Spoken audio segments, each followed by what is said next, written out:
Yo, what's going on, gang? Yesterday I had a subscriber message me and he had a question about interface. The HUD, his question basically said, is there any way I can make the opacity turn down on the markers and domination so I know what's going on, so I don't have this big A in front of me when I'm trying to spray people? And the answer to that question is absolutely. I haven't really covered it on this channel, but we're going to do that today. So you go down to interface. And you have three options at the top: global, readability, and the gameplay HUD. We're going to start with global and kind of go over everything you can have on and off. So like introduction movies and skipping kill cams, you can turn those off. So if you have skip kill cam turned on, kill cam's automatically skipped each time you die.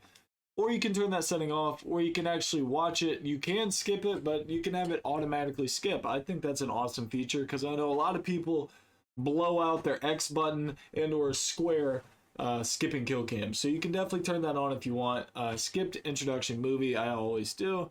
Gameplay tips, I have them off. I thought they got annoying, but if you're tired of the little tips popping up on your screen, turn them off.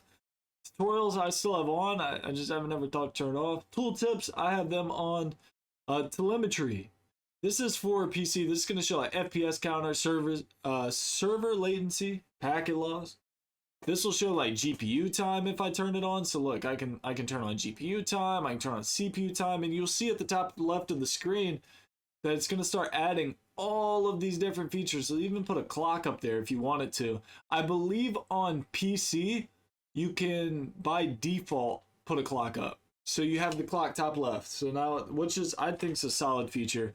Just so you can go through and you know what time it is when you're ripping late. Stay locked in. People out there be like, ah, crap, I gotta be in bed soon. But anyways, you also have the telemetry size. I can make it larger. I don't like that. I leave it at default.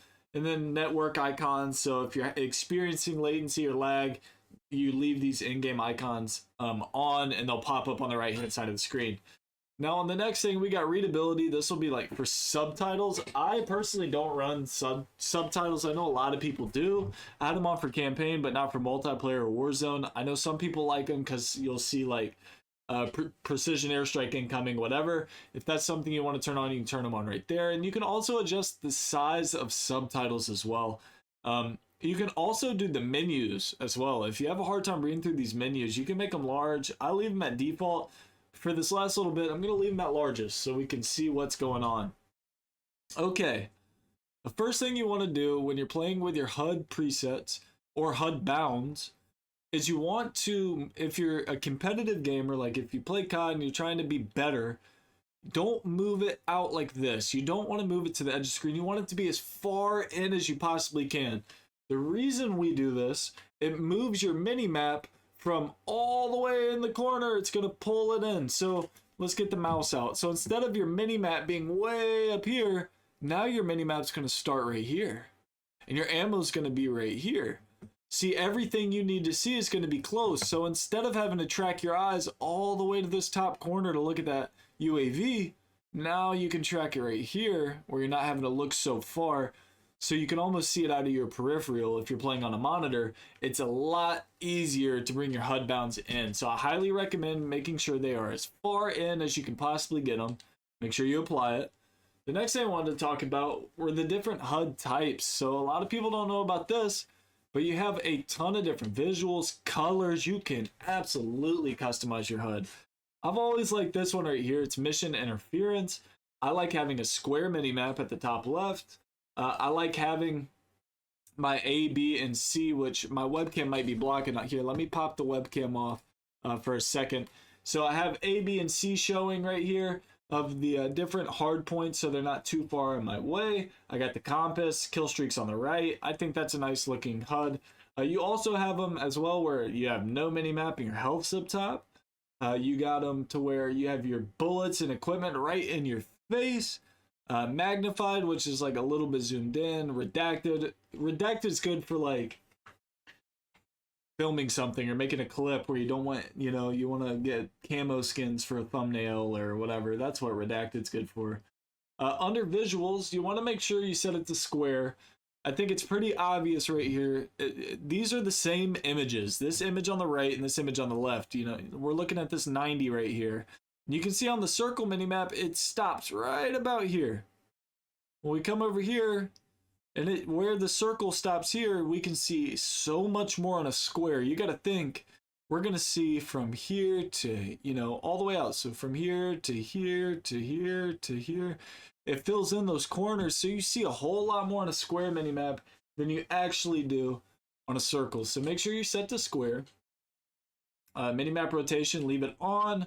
Radar, toggle the minimap radar backing on or off. I leave mine off. Scale, I leave it at 100. All information, you can do players only or objectives only. I have it set to all. Setting it to players only might be helpful if you get confused or lost when you see on your minimap like objectives. You can also do icon scale, so it's scale the icons in the minimap. You can also turn down the minimap's opacity. If you're like, okay, I never look at this thing, it's in my way, you can turn this all the way down to 0. You can get rid of that minimap.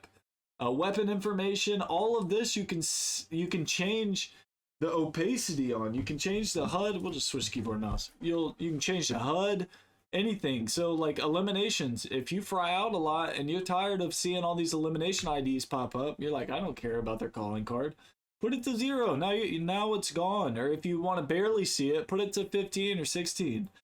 This will turn down the opacity basically of every single thing, equipment animation, player score sheet, score feed, so you can really customize your HUD more than you've ever been able to this year, which I think's incredible. I'm glad they kind of did this. You know, it helps make the game look how you want it to. On top of that, right here we have a world color intensity, so you can kind of mess with how the world looks.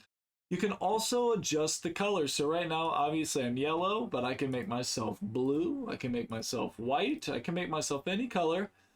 And then you can set the enemy team to any color. So usually by default it's red, but some people might do like a fuchsia or maybe a light blue. I mean, you can do any color for the enemy, which I think is really cool as well. There's a neutral zone. So like neutral's an uncaptured site. So you could do a neutral, you could do a gray site, a white. If you want a site that's captured, you know, it's blue, you can make it green. You can make your teammates green rather than just party. I mean, there's a whole lot of customization here that you can do as well. And you can also choose what color which squad member is. Squad member 1, 2, 3, 4. That helps with callouts, you know, making sure everybody's the same color.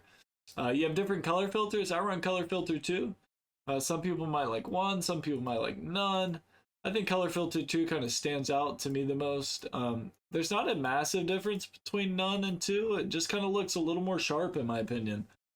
You have a color filtered target, so you can do world, you can do both. Kind of messes with everything.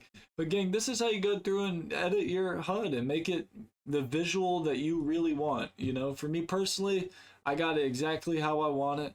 I got my compass type. You can do it around the mini map, you know, or you can do it also just like horizontal, so you can have it where it's just at the top of the screen. I mean, there's so much customization. We've never had this in COD before.